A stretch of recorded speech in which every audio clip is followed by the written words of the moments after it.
జై శ్రీమన్నారాయణ. అందరికీ నమస్కారం అండి. ఈరోజు సోమవారం. పరమశివునికి చాలా ప్రీతికరమైనటువంటి రోజు.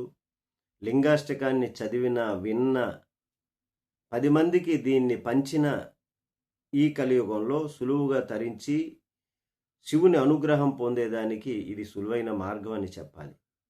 కాబట్టి ఇప్పుడు మనం లింగాష్టకాన్ని స్మరిద్దాము, స్తోత్రం చేద్దాము. 10 మందికి దీన్ని షేర్ చేయండి. ఓం నమః శివాయ అన్నటువంటి కామెంట్ చేయండి, లైక్ చేయండి. జై శ్రీమన్నారాయణ. బ్రహ్మమురారి సురాచితలింగం నిర్మల భాషిత శోభితలింగం జన్మజ దుఃఖ వినాశకలింగం తత్ప్రణమామి సదా శివలింగం.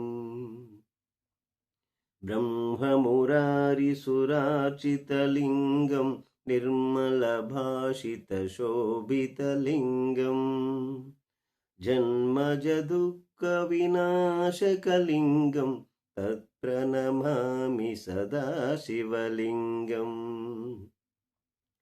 దేవముని ప్రవరాచితలింగం కామదహన కరుణాకరలింగం రావణదర్ప వినాశకలింగం తత్ప్రణమామి సదా శివలింగం. సర్వసుగంధి సులేపితలింగం బుద్ధి వివర్ధన కారణలింగం సిద్ధసురాసురవందితలింగం తత్ప్రణమామి సదా శివలింగం. కనకమహామణిభూషితలింగం ఫణిపతివేష్టితశోభితలింగం దక్షసుయజ్ఞవినాశకలింగం తత్ప్రణమామి సదా శివలింగం.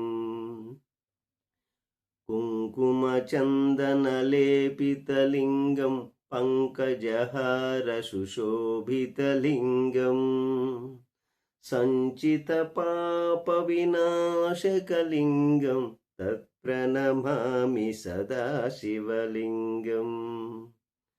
దేవగణార్చిత సేవితలింగం భావైర్భక్తిభిరేవ చ లింగం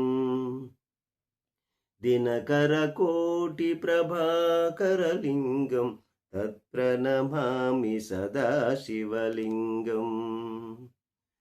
అష్టదలోపతివేష్టితలింగం సర్వసముద్భవకారణలింగం అష్టదరిద్ర వినాశకలింగం తత్ప్రణమామి సదా శివలింగం. సురగురు సురవర పూజితలింగం సురవన పుష్ప సదాచితలింగం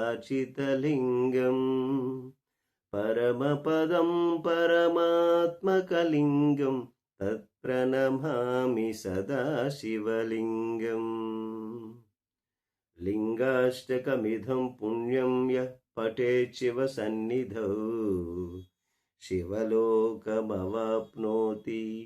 శివేన సహ మోదతే. జై శ్రీమన్నారాయణ. ఓం నమః శివాయ. ఈ ఛానల్ సబ్స్క్రైబ్ చేయకపోతే సబ్స్క్రైబ్ చేయండి, సపోర్ట్ చేయండి. జై శ్రీమన్నారాయణ.